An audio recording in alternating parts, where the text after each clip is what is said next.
প্রধান উপদেষ্টা ডক্টর মোহাম্মদ ইউনূসের সঙ্গে বৈঠকে জাতীয় ঐক্য গড়ে তোলা এবং যথাযথ সংস্কার শেষে নির্বাচনের রোডম্যাপ প্রকাশ করা সবচেয়ে বেশি প্রয়োজন বলে গুরুত্ব দিয়ে উল্লেখ করেছে বিএনপির প্রতিনিধি দল। বুধবার ২৭ নভেম্বর সন্ধ্যায় প্রধান উপদেষ্টার সঙ্গে বৈঠক শেষে বিএনপি মহাসচিব মির্জা ফখরুল ইসলাম আলমগীর বলেন, আমরা বলে এসেছি এখন জাতীয় ঐক্য গড়ে তোলাই সবচেয়ে প্রয়োজন। আমাদের সামনে বড় চ্যালেঞ্জ, বিশেষ করে যারা দেশের স্বাধীনতা ও সার্বভৌমত্বের হুমকি হয়ে দাঁড়ায় অথবা স্থিতিশীলতা বিনষ্ট করতে চায়, তাদের মোকাবেলায় আমাদের অবশ্যই জাতীয় ঐক্য গড়ে তুলতে হবে।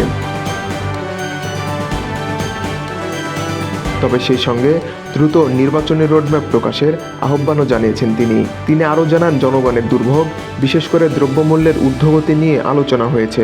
টিসিবি ট্রাকের সংখ্যা ও কার্যক্রম বাড়ানোর পাশাপাশি এলাকাভিত্তিক সরবরাহ বাড়ানোর প্রস্তাব দেওয়া হয়েছে। শিল্পাঞ্চলে শ্রমিকদের নিয়মিত বেতন দিতে যেন কোনো বাধা সৃষ্টি না হয়, সে বিষয়ে সরকারকে ব্যবস্থা নিতে হবে। এক্ষেত্রে সরকারের ঋণ প্রদানের মতো পদক্ষেপ নেওয়া জরুরি বলে জানান মির্জা ফখরুল ইসলাম।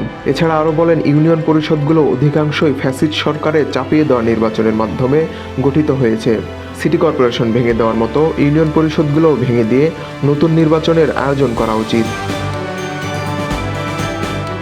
এছাড়া ট্রেড বডি সমূহ ভেঙে দিয়ে নির্বাচনের মাধ্যমে নতুন ট্রেড বডি গঠন করতেও প্রধান উপদেষ্টার কাছে আহ্বান জানিয়েছে বিএনপির প্রতিনিধি দলটি।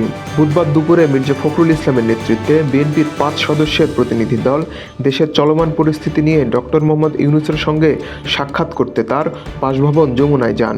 প্রধান উপদেষ্টার সঙ্গে বৈঠকে বিএনপির জাতীয় স্থায়ী কমিটির সদস্য মির্জা আব্বাস, নজরুল ইসলাম খান, আমির খসরু মাহমুদ চৌধুরী ও সালাউদ্দিন আহমদও প্রতিনিধি দলে ছিলেন।